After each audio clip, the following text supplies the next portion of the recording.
All right, I'll call the regular meeting of the Park and Rec Commission to order. This meeting has been given public notice in accordance with Section 19.83 and 19.84 Wisconsin statutes in such a form that will apprise the general public and news media of subject matter that is intended for consideration and action. I apologize, I didn't say I called the meeting to order at 5:43. Roll call.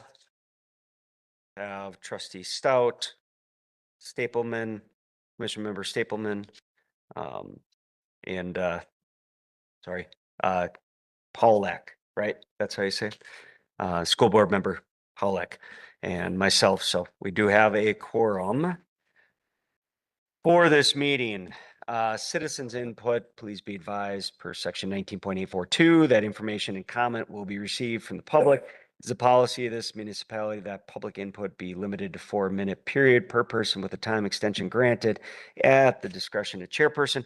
Be advised that there may be limited discussion of the information received, but no action will be taken under public comments.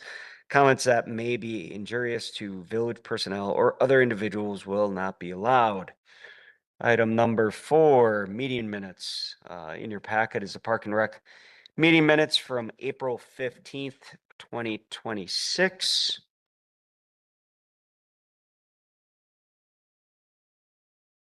People have had a chance to take a look through those.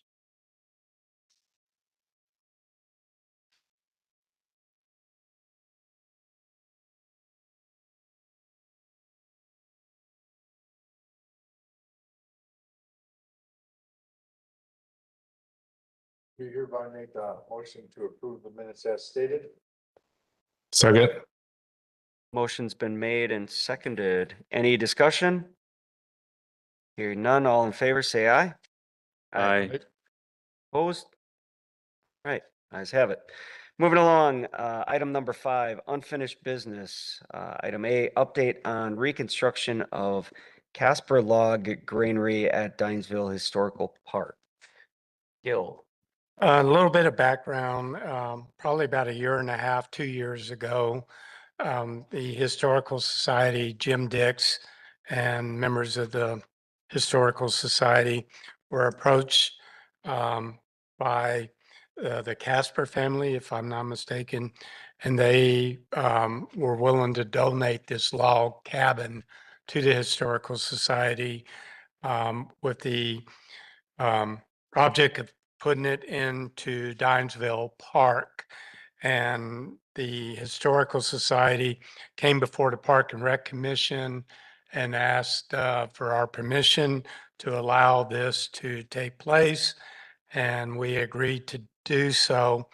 And since then, the log cabin was, so to speak, dismantled, and it's in pieces, and it's stored at the old barn behind the Historical Society at Dinesville. And the, excuse me, the Historical Society is looking to put that log cabin back together. Let me back up. The village has not been out any money in this project so far. The Historical Society was able to get the building transported and dismantled on their own dime, so to speak, funds that they raised and so forth. The issue is now that Jim Dix is wanting me to add this log cabin into the lease agreement that we have with the Dinesville Park, the Historical Society. The issue with that is once that the village accepts this building, then we'll be responsible for it. And so there's a lot of questions and issues with that. So I've been trying to work with the Safe Right, our building inspector, and he is still waiting to get plans on the floor grading and doors and different things for this log cabin that the Historical Society has not provided yet. And really don't have, I mean, we have hand-drawn plans of the building, but I think I need more than that to go before the board so that we can include that into the um, lease agreement. Just so you know, too, the object of the cabin, it will not be open on a daily basis for tours. There will be, you have to organize a tour through the Historical Society that they'll conduct these tours periodically throughout the year. So it won't be a facility that'll be open on a day-to-day basis. But if you're familiar with Dinesville Park, the location they want to put this log cabin is if you know where the barn is, and before the barn, between the barn and the historical buildings, there's like a small apple grove. There are apple trees, and they're wanting to cut down and remove the apple trees and place the barn on that location right there. As I said, we all approved the project for them to at least dismantle the log cabin and bring it forward. Our vote had nothing to do with actually putting the log cabin together and accepting it into the lease agreement. So until these plans are met, I don't feel comfortable going before the board to approve having this building being part of the lease agreement. And you're talking about over 100-year-old structure, which supposedly has been um, inspected and is supposed to be safe. And, you know, but still, there's a lot of questions on the liability of the building if we take it over. So trying to work on and get those answers. I think Jim was hopeful that they could start putting that building together this summer. But until we get these plans, until Public Works is satisfied with the structure, and until the village board has adopted the cabin into the lease agreement, then they're not going to be able to move forward. But I just wanted to update you on where we were at. But right now, most of the building is all dismantled. And like I said, they have it wrapped up where it's protected, and it's stored around that old barn storage shed that they keep. That's right there where the community garden is located. Any questions? When will the plans be available? That will be up to, um, that'll be up to the Historical Society. Oh, they're putting them together. They're responsible for putting those together, yes. Okay. And are you fine with the location of cutting apple trees? I just. That, I do not necessarily like.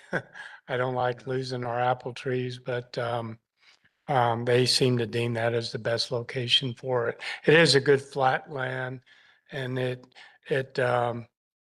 trail comes right up to it. It does. A- Okay. And it's a good location. I just object to cutting down the apple trees. About every other year, those trees bloom, and there's literally thousands of apples out there. And mostly I see deer hunters come with their baskets and pick up the apples and use them as bait. But they are good. I've eaten a few of those apples. And is that off of Maple Road? Where that, no, it's not Holy Hill Road, it'd be Maple Road, I believe so, yes. kind of before the garden Right, yes, area there, right right, there. yeah. Okay, It's thanks. just north of the house on Maple. There's a one house. No, it's actually north of that house. You're Okay. right. You're right. Absolutely. Mhm. So, Other questions? Okay.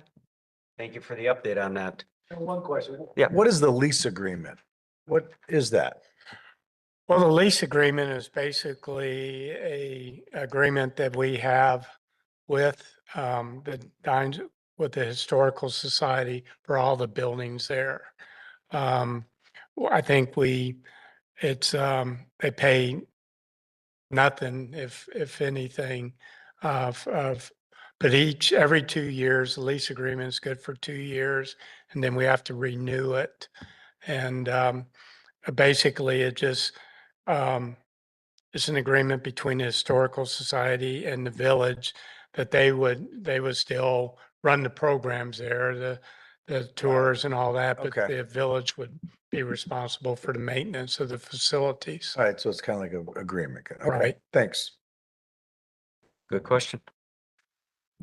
All right, hearing no other questions, we'll move along. Item number 6, new business.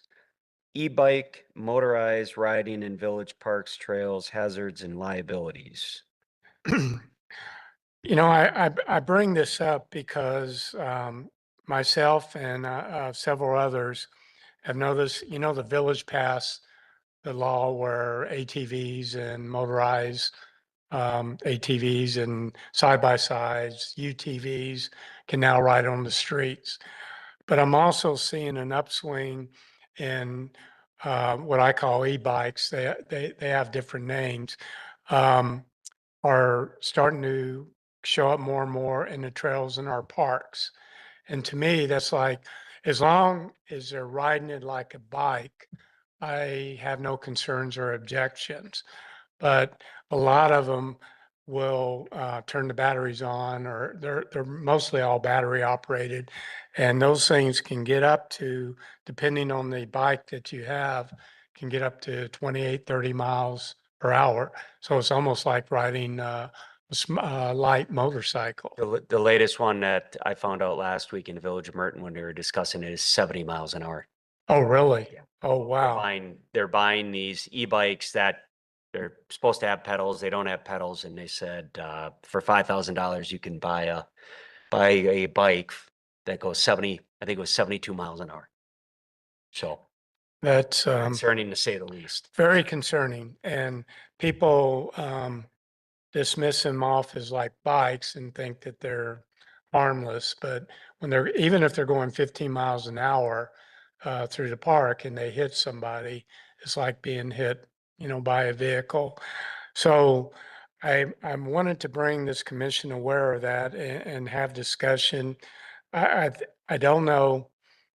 I guess my long-term goal would be to get the board to consider maybe an ordinance. Again, if the bike is ridden as a bike, I have no objections because we allow bikes on our trails.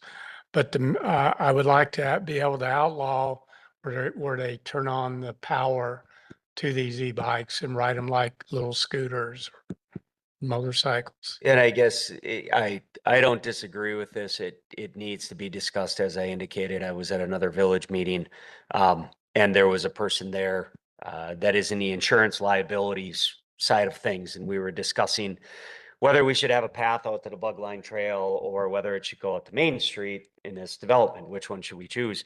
And the Main Street one was a straight shot, and she looked right at it and said, "I can see what's going to happen right now. These e-bikes are the worst thing from a liability standpoint, and that child can be 110% at fault, and your insurance is going to end up paying because they don't want any part of it, and your insurance rates will go up." So I guess my only question is, I think you would certainly get, saying that you brought up for discussion at Park and Recreation, but I think it's a bigger policing issue, public safety, maybe public safety or someone should take this on to look at other communities and what they've done to start to really nail it down.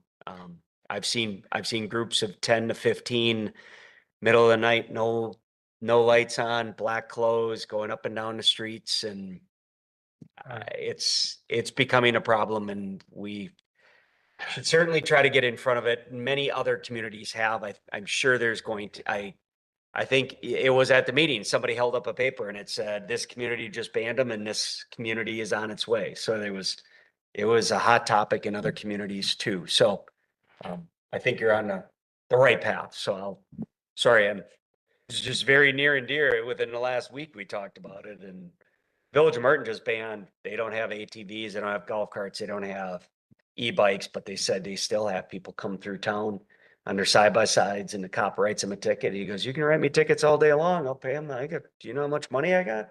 You know, people just don't care. And the same with the kids. So I get my old person soapbox here. Yes, yeah, yeah. I think I just did. Do you deal with that in the schools?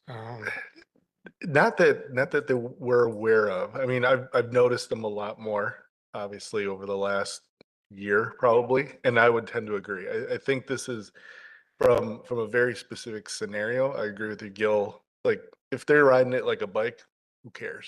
They're entitled just like anybody else if that's the method of transportation or how they're using their method of transportation, because we allow about bikes. But I agree. I think this is one of those things where our piece is a sliver of a greater potential issue within the village itself. And so I'm not aware of any current ordinances that That's just it. govern There, this. there really are not any. Um, and you were talking about the policing. I was thinking right now, I guess unless, they found an e-bike endangering someone's life, I don't know that the police could even issue tickets. That's why I'm thinking that if, somehow this got to the point where there was an ordinance where they weren't allowed to ride them as motorized vehicles, and then the police saw them coming through the parks, using, the battery or motorized, then they would have the right to ticket them. And the a question attached to that is, assuming that there is an ordinance or at least something in place where it could be policed, it probably, my guess is it probably doesn't necessarily fully alleviate any insurance issues and liability, but the fact that there is something on the books, at least I would think helps. You know, without the ordinance, we're completely liable. There's nothing, there's no protection at all. If the village board does take action, I would think because of that proactive action and everything else, it puts a little bit of a cushion there, I suppose, is I my guess- guess. Yeah, I guess, what's the difference between an e-bike and a trek bike with a motor on it with a 68-year-old person going, I'm going 10 miles an hour, I'm using it as an assistance. Not that someone's going to, but you know where I'm going is it's all in, oh, you wrote it this way, I'll do this, and vice versa. The unforeseen consequences. So, and I guess that was my only question is, does this start as a park and rec and move forward with an ordinance? And then village board looks at it and says, well, this is a bigger village issue, not just park and rec. So I just didn't know if it starts at public safety or it starts here, or if a discussion at public safety, and if they don't want to touch it, then we say, well, we're gonna touch it on our trails and try to figure it out. We'll pull together examples. Yeah, and I'd be willing to do a benchmark study on what other villages, how they're handling it. Yeah. And I think you've got a good point, Brian. Maybe the next step before going to the board would be public safety. Yeah. And then if they think that, some sort of ordinance should be rolled up, then that could be taken to the board. Yeah. And obviously, if you see the police chief, maybe ask him too, is this a concern of you? What have you heard going on out there? There's other communities, other local communities are doing complete bans. But Great. I guess what got me started on this, besides visually seeing it, I've had one, maybe two complaints in the parks where someone was kind of not necessarily ran off the sidewalk, but was scared because this person was flying down the sidewalk on one of these bikes. So that's what got me thinking about it. Well, Any other- oh, no, I was just going to say, I'll conclude this unless there's other discussions by saying, we'll try to have a benchmark study, maybe at the next meeting, discuss it with you guys. And if you think, it merits moving forward, then I can take it before public safety. Any other discussion? Hearing none. Moving right along, item number 7, village board report. This is the point in time if anything pressing going on at village board, anything of high level of interest going on in the village. You have the floor. Okay. Yeah, I really didn't realize that this was part of my job here at the committee, but in all honesty, the village board has been very concerned with hiring new people. That's one of the primary activities over the last 6 weeks, month and a half. The hiring of a new administrator who will begin on June 22nd. Hiring of a new director of finance. Not sure when she begins, but pretty quickly also. Okay. So that's been a large part of village board discussions. The other item that's been a large part of village board discussions is the police station. The new police station. An owner's representative has been hired. The police department and a working committee is now looking at making a recommendation to hire a construction manager at risk. So that's the next step. The owner's rep will be involved in that search process.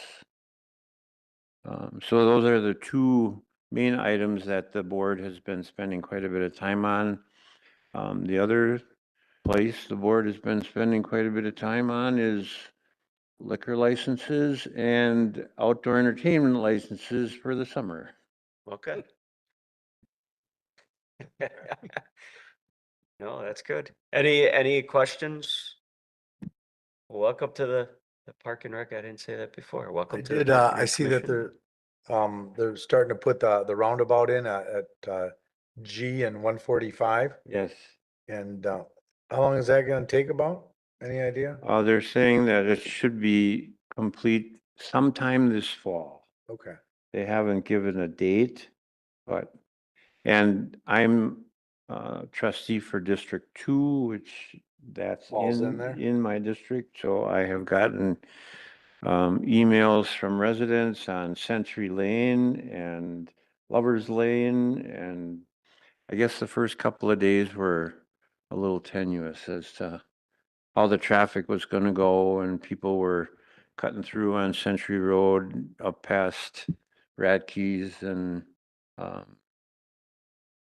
people were upset with the added traffic flow on those side roads, especially with their kids riding bikes up and down the roads. So I talked to Tim Zimmerman Friday after I had gotten an email and a phone call, and they made some adjustments in terms of closing roads completely, making sure that barricades were in appropriate places and stuff. But yeah, so that's kind of a big thing that's happening right now. Any other questions? Thank you. Appreciate it. Item number 8, school board reports. Well, over the past couple weeks, we've ended the school year. We had graduation and eighth grade promotion the following day. So obviously, those are always fantastic days. The weather was nice for both of them, so that's always a plus as well, because all those people in the field house, that place, even though we crank it down as cold as possible, it still gets awfully hot in there. So fantastic ceremonies. Congratulations to this year's graduates, the eighth grade the eighth grade kids as they step into our high school. Couple recreational kind of announcements. This weekend at the PAC, we have the Milwaukee Symphony Orchestra coming in. Tickets are still available. It's actually a pay what you can event. So if it's $1, you get in the door. If you want to give us $100 a ticket, it gets you in the door. And it's near, I haven't looked over the last day or two, but there are still some tickets available, but they're going pretty quick as we approach. In addition to just before the meeting, I was taking a look at our PAC 26-27 season brochure as one final kind of look through to make sure spelling is correct and whatnot, but that'll be printed here shortly. And great season. I'm also on the PAC advisory committee, so great season, of course. But just to give folks some ideas of what's coming up, so community performances, we have in October, we have Lion King Jr., November, the Nutcracker, December is the holiday concert, and also the Germantown Community Band holiday concert. Next April, we have a show or two, The Passion Prophecies, and then High School Musical as well. Our high school dramatic impact group in November, they have their comedic play, You Can't Take It With You. In May of 27, we have Newsies. As far as, of course, we have our high school choir performing, Family Film Fridays, Fridays this coming August, free, all that kind of fun stuff. I don't have the actual movies in front of me, but, and then also we do that in January as well. So 4 weekends, 4 Fridays to show some movies for the kiddos. And then also our PAC Community Series. This is the ones that Heather Ellis, who runs our PAC, she's focused on to bring in some entertainment for the community. In October, we have our World Culture Fest. December, we have the Blues Brothers, and the Bluesmobile will be in the PAC parking lot. We have to always make sure we mention that. We have Bad Medicine next February is Bon Jovi tribute band. And in April, we're bringing in a comedian named Mary Mack as well.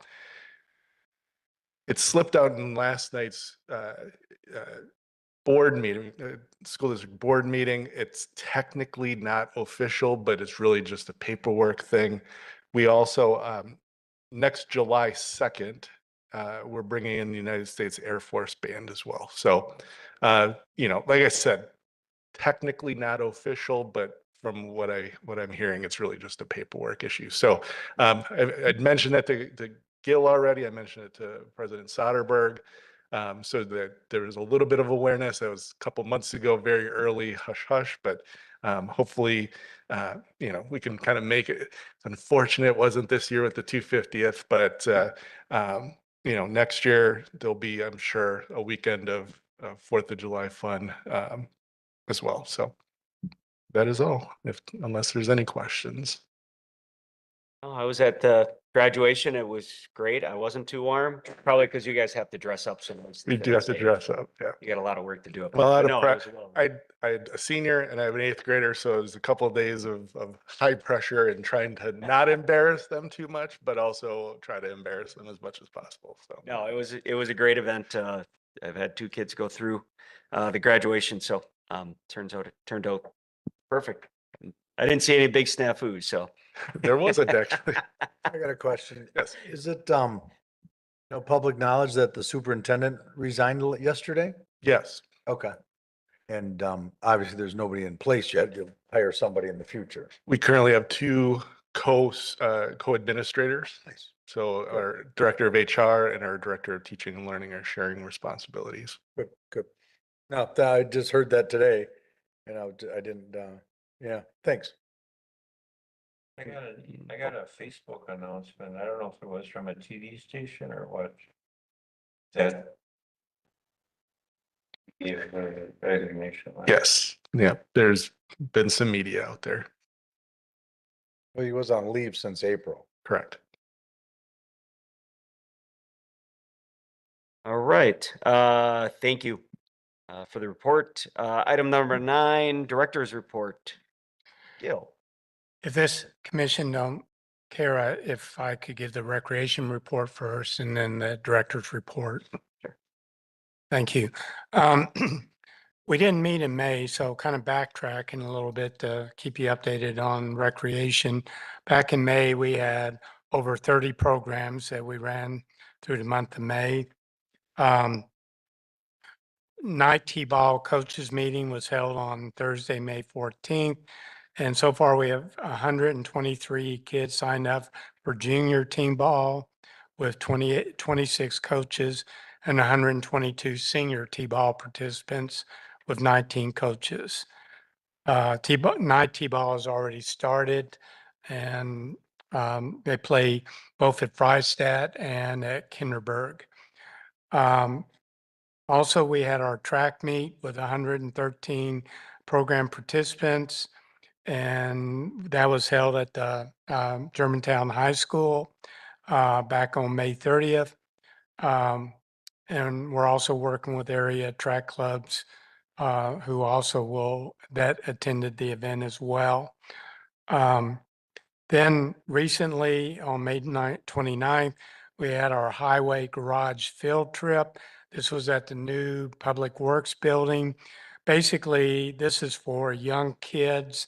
Public Works puts out all their cool equipment and they allow the kids to they show the kids, and kids actually get to go into the cabs and see all the cool equipment and all this. So this is always a big hit with us each year. Normally, we had it out at the old DPW facility, but this year we got to go to the new DPW facility. We started our Movies in the Park series. We had our first one this last Friday. A Zootopia at Fireman's Park. And I understand that we had probably one of our largest attendance. We have several fantastic sponsors that back up that program and help us sponsor it.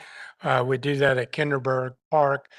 We put up kind of a big sheet, so to speak, on the stage and then show movies, and parents and kids bring their sleeping bags, blankets, lawn chairs, and then we have a little bit of a concession. We open up concessions and sell drinks and give away popcorn. So that was a huge success. Then we have another movie coming up August 14th. It's called Lilo and Stitch. So maybe some of your grandkids or younger kids have seen that already. Every year we do a gnome at the park. It's kind of how would you explain it? We hide these little gnomes and do clues, and the families get really involved in it. We have 41 families involved or registered to go out and look for these clues and turn these gnomes in, and we give away prizes. And then our first real summer kickoff, which though on the night of thought it was still winter, was held on May 1st at Kinderberg. That was our family glow walk. We had probably over 600 in attendance to the glow walk. And sir, if you don't know what the glow walk is basically we put kind of all kinds of psychedelic, funky lights throughout the park.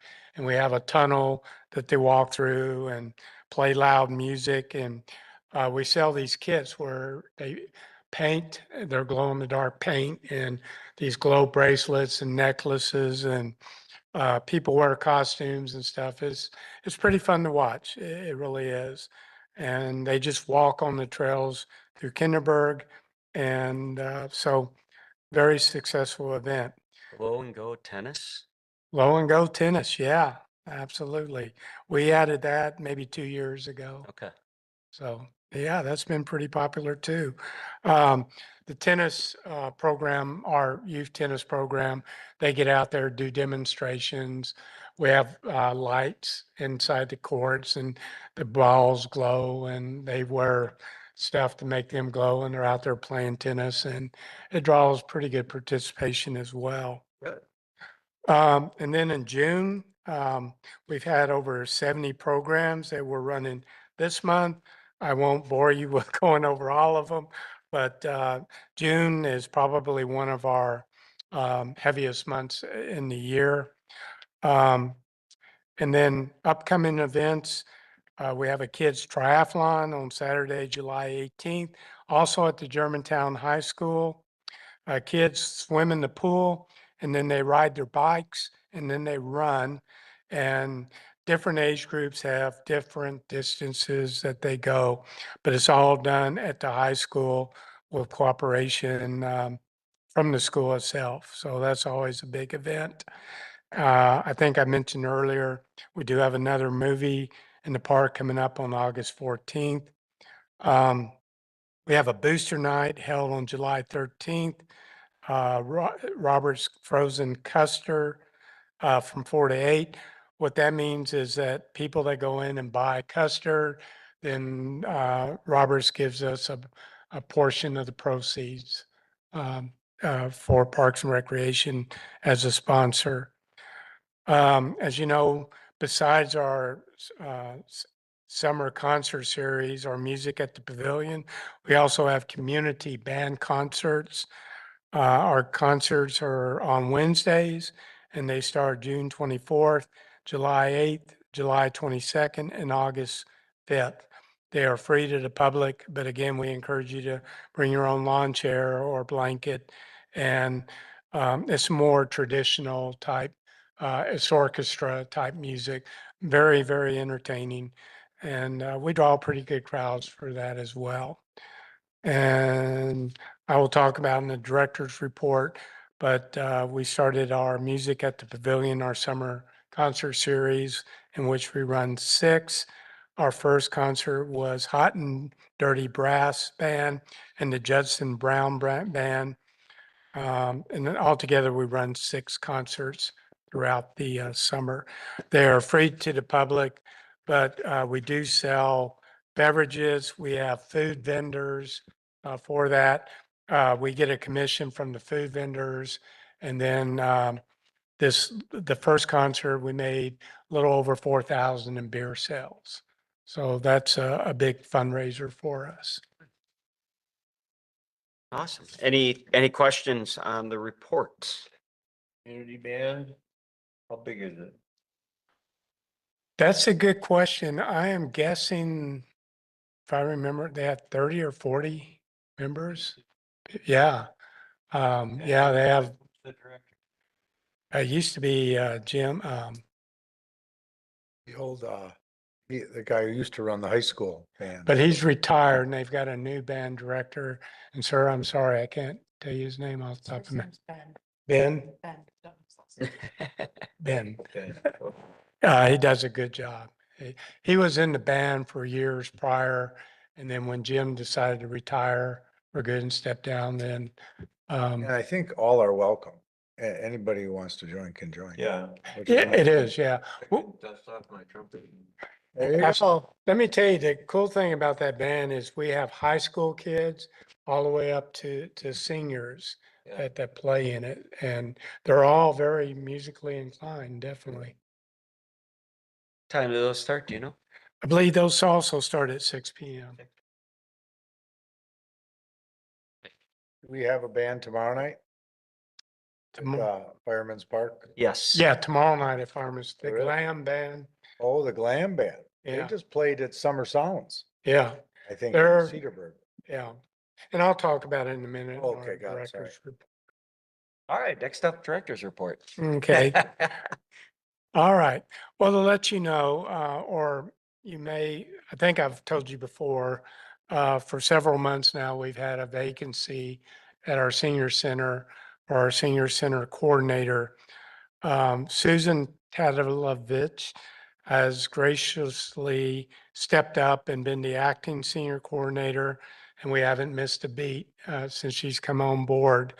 But we did a series of interviews and we were able to offer a candidate that we feel that will do real well over at the senior center. And her name is Jenny Shemp. And if you recognize the last name, she is the sister to Brenton, who works with us. So, but we're fortunate to have her. I was lucky too. We did 2 go-arounds with this. The first go-around, I think we interviewed 6 candidates and they were all great candidates. But the one we made an offer to turned it down because of the money. So I was able to go back. And also during this time period, our HR director based on benchmark studies from other villages all over this region, Germantown was one of the lowest paid um, for their employees. So the HR director went in and the step one, step two, step three, the levels, she was able to up that and move different positions up in different steps. So as we were able to elevate this position from a step one to a step two, then we were able to offer up the pay for this level one, step two, level one position, and the candidate accepted. What Uh, is the hourly rate The hour, get up to? well, we got, it's like 53,000. Oh, nice. Yeah, Oh, that's fantastic. yeah. So, yeah, Good. yeah. The first go around, I think we offered 47. But yeah, so, and that's still at the bottom level of the pay scale, but it's still, you're right, not bad pay for the senior center. But Susan is going to stay on with us and do some training with the new person. She starts July 6th. And if you're interested or have a chance, we're going to do a meet and greet at the senior center on July 6th. And it'll go from 10 a.m. For approximately 1 hour. And the seniors were inviting all them to come in and meet the new coordinator. And again, anybody that would like to come up there and meet her will have the opportunity. You know, now that Steve and I established that we do meet the cutoff, we should go there because the seniors are going, right, Steve? Sure. Absolutely. We established that at the last meeting. Well, I think hopefully we're going to see some changes. We're hoping to do some more intergenerational programming where we involve younger adults as well as seniors. So Good idea. we got some good ideas. This new candidate also has some good ideas. So hopefully we might try to get some younger blood up there as well. Is that going to be renamed to the Active Adult Center? Yeah. Hey, Well, you don't do much there in the evenings, is there or not? no, no. It's always, I mean, most people that work till 5 or 4:30, and you just never see any activity going on there. No, And, and that's something also we're looking to change a little bit too. yeah, Well, most of our evening activities are trips. Like if you go to a ball game sure. or go Okay. to a concert or a play, those are mostly our evening activities. But hopefully and also keep in mind too, we do rentals as part of to generate budget or money for our budget, and most of those occur in the evening. So, but like I said, we've got ideas and thoughts about increasing some of the evening programs. Nice. And there. Thank you. Moving on, capital improvement projects. Just to let you know, Munson Fencing has completed the fencing project at Hofstrasse, the outfield fence, as well as they put the backstop netting at Kinderberg. And Munson Court, they're the same company. It's just you have a fencing division and a tennis court, basketball court, so forth division. They went in and they repaired cracks at our pickleball courts and the tennis court. If you've been over to Kinderberg, you probably notice down the middle of the court, a huge, I mean, it was really getting big, crack that went right down the middle of the court. And so Munson went in and repaired it and fixed it. And then went over to the pickleball courts and patched it up as well. We also added a new pickleball court at Outbower Park as well. And so the last thing that we're asking Munson to do is at Kinderberg, the tennis fence on the north side of it over the last couple of years, the fence has come up. And so there's quite a bit of gap between the fence and the concrete, and tennis balls tend to escape out. So part of the capital improvement funds was to fix that fencing down to level of the concrete. And then Northway finished putting up the shade structures on the dugouts. And now we have dugouts on all of our ball fields that the village owns. And we have new fencing and backstops. So I'm pretty proud that we were able to get all that done. And the other capital improvement was the outdoor shelter. Um, as you know, the board voted, they wanted me to repair it rather than tear it down. So met with DPW, and DPW met with the original company that put the shelter up with recommendations. And we've added some 2x4s and 3x6s boards on all the columns throughout the thing and put metal rods through there. And what that has done is all the pressure was on the bottom posts that you don't see underground. And some of those were starting to rot, and that's where the liability concern was. And so now we've taken some of the pressure off that and hopefully extended the life of the shelter for a while. Then DPW had a lighting company come in and change out all of our lighting fixtures. So now it'll be much brighter and there. So also DPW painted the columns where they put in the new boards. Since we made these improvements for 27, I'll probably go in and try to get a painting contractor to redo the roofing on it. And then they, underneath the boards, they need staining to extend the life of them. Okay. So I'll get them to paint those and stain those. And when it's all said and done, it'll look a lot like a new shelter. Now, saying that, I still have concerns on how long it's going to hold up. Because like I said, it's still being held up by wood that's rotting underneath. So we have to keep an eye on that.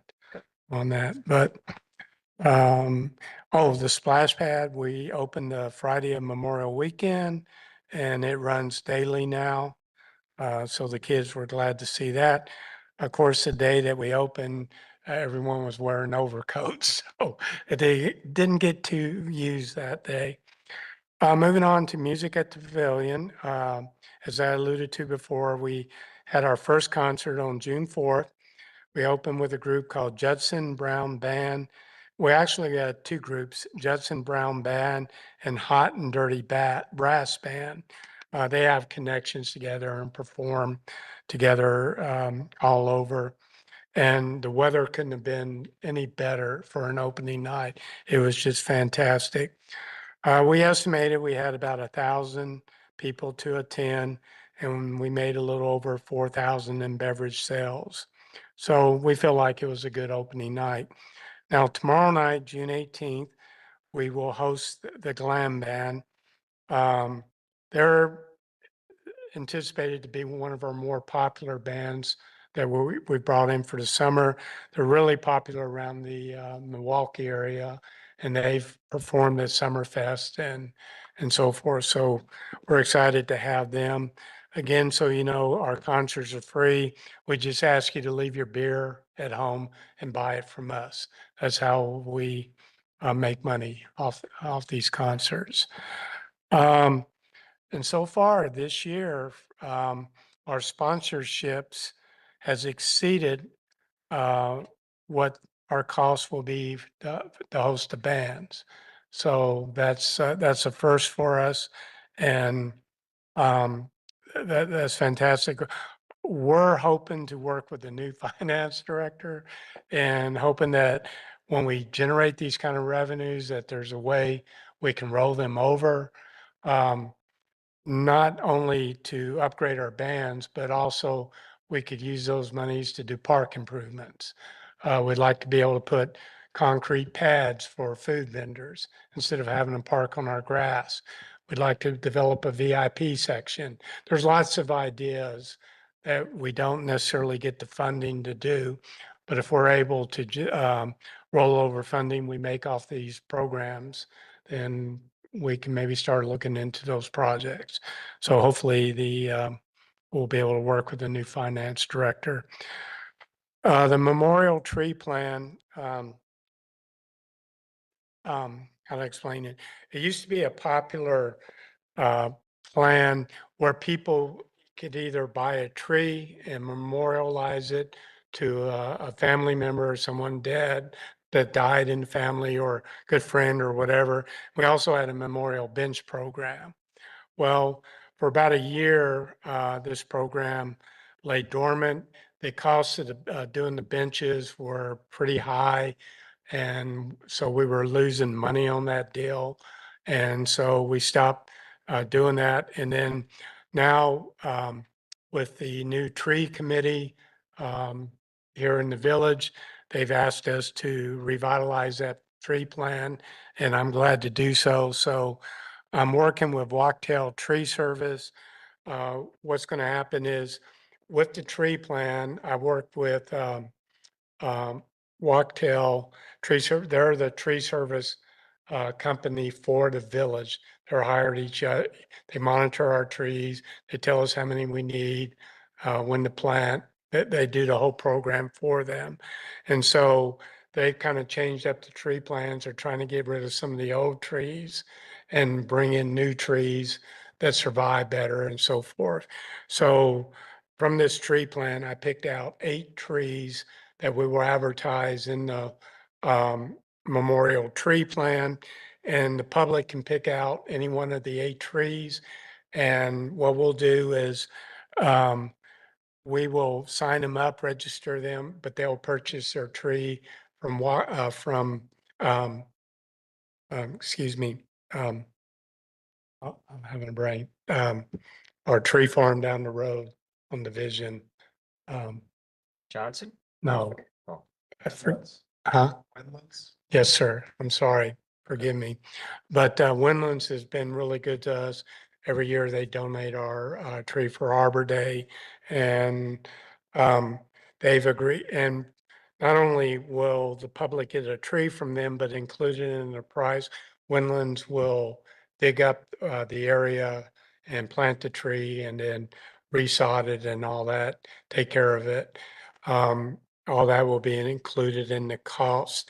Now, part of the this plan as well is that in each park, Walktail Tree Science has developed areas of trees where they should be planted, and they've designated sites on maps. So when we do sell these trees, then the public, of course, will work with them, but they'll be able to pick out different sites in different parks, but they'll be in designated areas that will help the overall tree plan. So we're going to try to revitalize that. And then conversations will be had with DPW down the road about whether we want to revise the bench program again or not. I'm thinking it's a good way that when we have benches throughout the village, not necessarily in our parks, but in the village, that we can sell the public a memorial bench. And then that will save us the cost of the bench, but DPW will still do the concrete work and mount the bench. And then the public will still have a memorial bench. But these will be discussions going into 2027. But by fall, my hope is to have the memorial tree plan into place for the fall planting season. 4th of July, plans are still moving along for our 250th year celebration. We have all kinds of games and a kickball tournament. We have the parade at 11.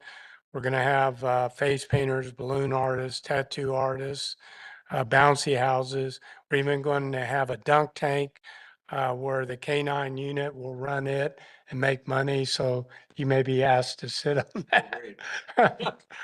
We're definitely looking to get the police chief and fire chief and some of the other local officials. Bob, President Soderberg, I think has agreed. And the money now that will be one of our only programs that will be charged, but the money will go back to the K-9 unit for that. Also, we'll have live music, Boot Jack Road, and then we'll have the fireworks by Wolverine that evening. Of course, American Legion will lead off selling, the list is longer than my arm of different foods, but we also have different, we'll have Mexican food, barbecue. We have other food vendors as well that will be selling. And American Legion will be selling beer and water and soda and so forth. So we'll have plenty to eat and drink throughout the day. Most of that will get started after the parade, but we'll have activities all throughout the afternoon into the evening. But here, my final pitch is we're still in need of volunteers. I put a link for Sign Up Genius. If you think you might be willing to help out, you can go to this link and sign up. But the cool thing we're trying to work out with the lineup is you're not going to be there from 12 to 9. They're trying to do it in 2-hour shifts where you come in, work 2 hours, then you're on your merry way. But we are still in need of volunteers. So if any of y'all are willing to do that, we could use your help or bring your family or whatever. We definitely can use you. The reason and the final thing I wanted to talk about, and Brian, I'm sure will pipe in with me, is I thought that we might be meeting tonight about this, but it wasn't, we weren't prepared to bring this to the commission. But what it's about is a gentleman by the name of Ryan Swinggrubber. He works for a company called Heyday. They're asking to connect with Parks and Recreation to discuss their current concept plan for a 256 unit development on Lilac Plain. In your plans, I included that, what it could look like.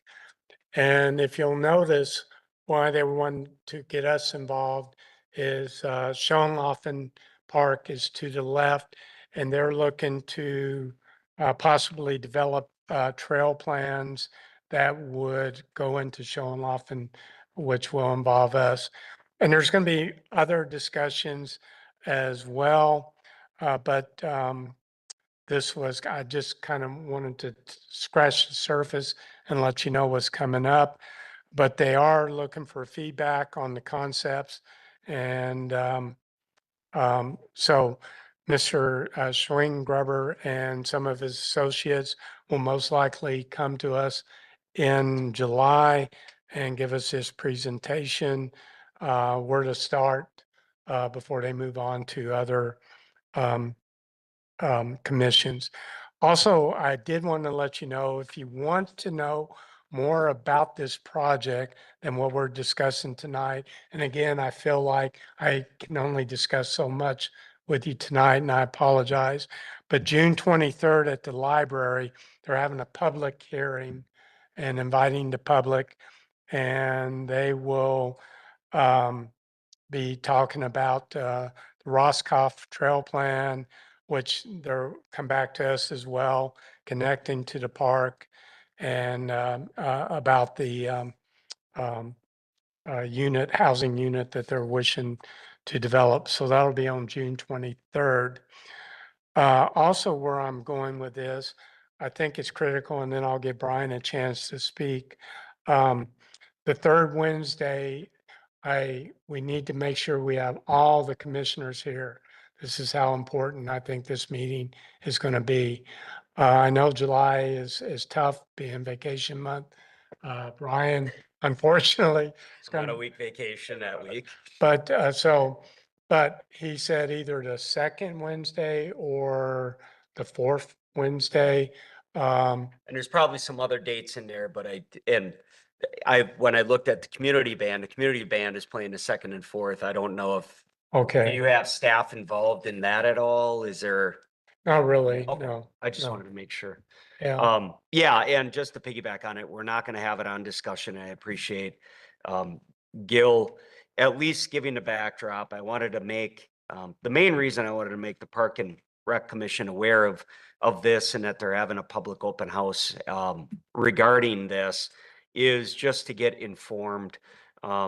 Over the past, it's been over a decade since we've started showing mapping and talking about a large community park area in this village.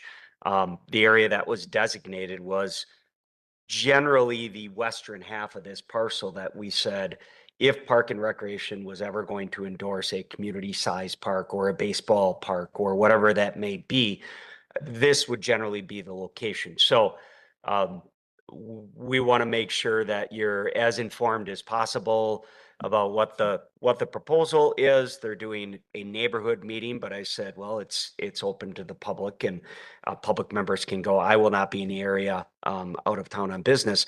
But at that next meeting, they may be asking us to make decisions or consider changing the core plan away from this being designated as such. And I'll stop right there.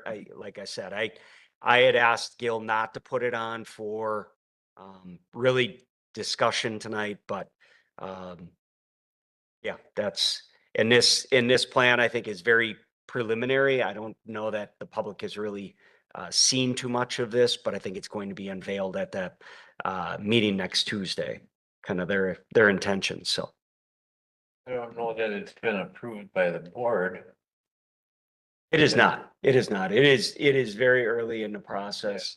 And I think what, so when you're going through a planning process, you look at your comprehensive plan and you look at zoning and things like that. And very similarly, the planner is also looking at the core plan. And if the core plan has an area designated for a park and the reasons for a community park, it has to be discussed as whether or not the Park and Rec and whether or not the full village is seriously taking a look at that as a community park. And the first thing everybody will say is the village has no money to buy land for a park. I understand that, but it is a bigger discussion. And yeah, I think it's very early in the process in that realm. So. Yeah. These are all like rentals, huh? It is a rental complex. I mean, Heyday reached out to me individually before I was elected. And wanted to meet with me and I didn't see any reason not to. I went down to Oak Creek to visit that site. But they are all rentals and I just. Yeah. Don't know anybody in the village that is interested in any more apartments. I guess once again, we're not gonna go into too much detail. I asked Gil to bring it to say, be informed because there's gonna be, I don't know that it'll be a record long meeting over 2 hours, but it may be a long meeting the next go around. So I guess with that, I cannot make the July 15th meeting. I don't know. Excuse me? I am not available either. Okay, when I'm looking at the calendar, the first Wednesday of the month belongs to Public Works and Highway. The second is available. The third and fourth we have the third. Public Library is the fourth. There is a fifth Wednesday available, which would be July 29th, and then you move into August. It's the second Wednesday. Second Wednesday is the 8th. So the first Wednesday is right before the 4th of July. So I believe, from my understanding, is the Public Works is trying to change that meeting and they may be already utilizing July 8th. So maybe July 29th. On my calendar for July 8th. Okay, so they did change it. So they're on the 8th. The first is right before the holiday. The 15th generally is our meeting. The 22nd is the library. They have a meeting and then the 29th would be available because it's an extra Wednesday added to the month of the calendar month of July. If I may intercede, we're talking about the scheduling of this facility. If we come up with a date, we are free to host this at like Fireman's Park or, one of our, Hindenburg or, some other place. So don't let the chamber, we're not restricted to using the chamber. If we come up with a good date, we'll find a location to have this meeting. I would, I'm- and keep in mind, we might get a good public crowd too, though. Yeah. There's a good likelihood after it goes on June 23rd, people are going to put it out there and social media will tell them where the next meeting is happening. So we might have a full room that night. Just please keep in mind that if we do not hold it at this location, we're unable to video it. So there's no YouTube, there's no WebEx. Just want to throw that out there. I guess one question I have is Tuesdays and Thursdays, is there, when looking around the 8th, like the 7th or the 9th and some of those dates, I'm just thinking outside the box that you know how it is. If we put a poll out there, what's the best date? Right now, the 8th looks good for me. The 29th, they may want us to have it on for discussion sooner rather than later so they can keep their ducks in a row, but Tuesday, the second Tuesday of the month, the Economic Development Commission meets. Okay. And from what I can gather, it looks like Thursdays are available. Rather do Tuesday. Monday. well, Thursday might, well, the the first and third Thursday would be tough because we have concerts on those yeah, nights. yep. And we're only moving, because Brian can't make that Wednesday? Is that why? You can't make that Wednesday I cannot make the 8th or the 15th. 15, got it. You can't make the 8th or the 15th. The Chamber of Commerce, I'm hosting the Chamber of Commerce at my farm. Okay, Well, awesome. I'll check with Ryan, but if they can hold off maybe the 29th and What was July 22nd? July 22nd would be booked. Well, here anyway it is. That's the fourth Wednesday, and there is another library board that meets Thank you. here at 5:30. So July 29th is an option. And then again, if you want to go with Tuesday or Thursday, again, economic development is the only thing you'd have to worry about. On the agenda, you will see announcements. I put in there July 15th because I thought that's where we're going to meet. So if you want to leave that open or whatever notes you want to make according to that, we can make those adjustments on the notes. So another option is July 21st. Sounded like Tuesday, July 21st. will you be back? Yeah. Okay. 21st, we have our only meeting. Okay, never mind.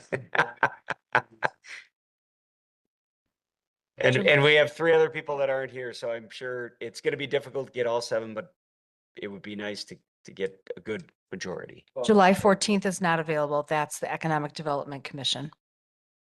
They meet the second Tuesday of the month, which would be the 14th in July. The 21st. 28th. Those are all Tuesdays. Thursdays are open.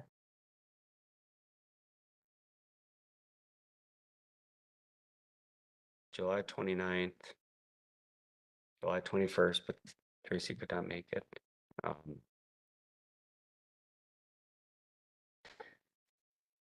July 8th, our trustee not be able to make it. Nor is this room available. That's the Planning Commission. Okay.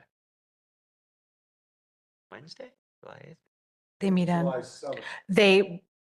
the Planning Commission meets on a Wednesday, but they meet the first Wednesday. That would be the first. And because it's the first right before the holiday, they're planning on not having that meeting. They're doing it on the 8th.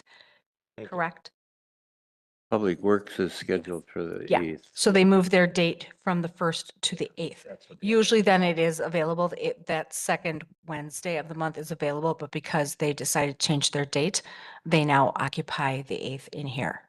Anybody have issue with July 7th, which is a Tuesday, and do it at like Fireman's Park? At a table. Is that open? What's the largest facility we have that's not here? What do you call it? Kinderberg, Fireman's Park, they're both hold about the same in the winter, well, inside, 50 to 75 people. Well, if we were anticipating, we could even do the senior center, their banquet can hold between 100 and 150. And why are you anticipating such big people, quantity? Development. Apartments, Huh? apartments. Yeah, but we're not voting on apartments. I know, but any chance the public gets to get in front of the, and we may be asked to make a pretty big decision that to forego, you know, I mean, like, the city, want that land? we have designated that land for over a decade as the potential area for the Oh, I community didn't know park that. in the Is that one village. Big star Yeah. right there Yeah. again? Oh, I see what you're saying. So, Well, the other thing that was brought up is, as important as this meeting is, should it be televised or how we yeah, do that? and that's why I think it's important we try to focus on this room. So right now I'm hearing July 29th, probably the best, July 21st. Of course, doesn't work for Tracy, but it might work for the other three. Well, we can poll them and first of all, I'll reach out to this group, make sure that they can meet Yeah, the 29th or 21st or 29th. yeah. But if we can Well- push to 29th and get 100%, I guess maybe poll the other three, the other board members or the other plan commission, Park and Rec commission members. I'd like Gil to check with Ryan first to see what his availability on. He's going to be the big card. Because if he's not here, it wouldn't make sense. And once we find out his availability, I can then we will reach out to all of you. Even the members that are missing this evening and see what their days look like. But we want to shoot it for either the July 21st, which is a Tuesday, or our usual Wednesday, but July 29th. Is that what I'm understanding? Are the two dates we're kind of focusing Yeah, I on? would say July 29th is right now, everyone at this table could make it to. I better double check. I don't know if I checked it when I said that before. Check one calendar and you go, yeah, it works there. And then you remember, oh, I have another calendar I need to check. We can check out a couple days with Ryan to see what that looks like and then Yeah. try to more focus on July 29th and kind of go from there. And then I'll reach out to all of you to find out your availability and if there's some sort of conflict, we can go from there. If that works for the commission and for Gil. Right now, that's good. Thank you. I apologize. I mean, there is one thing on here that's like missing is the, like a side path along the road. Yeah. Just, an obvious. All right. Announcements of public interest. The next regularly scheduled Park and Rec Commission meeting will be yet to be determined. I will, can I get a vote to adjourn the meeting? Move to adjourn the meeting. Second, it. Uh-huh. Motion been made and seconded. All in favor? Aye. Aye. Meeting's adjourned at 6:56. Thank you. Gil, just real quick, I saw that you do have, one pickleball net at Spasland. The portable pickleball with the other there one. should be two. I Oh. put up both of them. Oh, you did? Oh, okay, maybe it was pushed against the thing. Might have been. I just saw one when I was there at Fastland Monday or whenever. Yeah, I saw one. One? Yeah, maybe I'll look tonight. I'll go for a walk.